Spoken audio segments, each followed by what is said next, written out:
Now first thing, what is classes?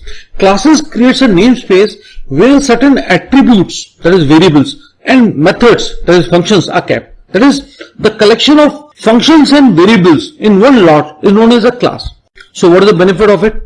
When you make an object of a class, a copy of the whole attributes and method is assigned to that object, to that variable, right? You can make several variables, several objects of one class. What will be the benefit?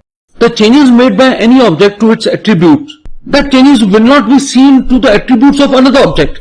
So this is a sort of encapsulation, sort of an isolation between the attributes and methods, right? We'll see to it. So this line says that a class begins with the keyword class, and the attributes, that is the variables or methods, can be accessed by using a period, that is a dot between a class or its instance. We'll see to it how.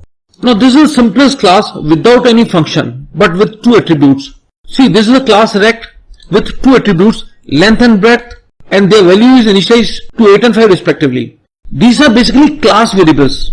Now what is the difference between class variable and instance variables? We'll be just seeing it. Now this class has no function but only a print statement which displays these class variables values. Length is %d.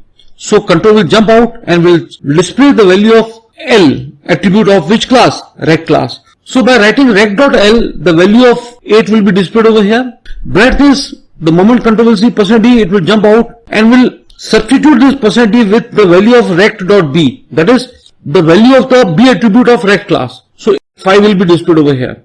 Let us run this simplest class which is without any function. See, length is 8, breadth is 5.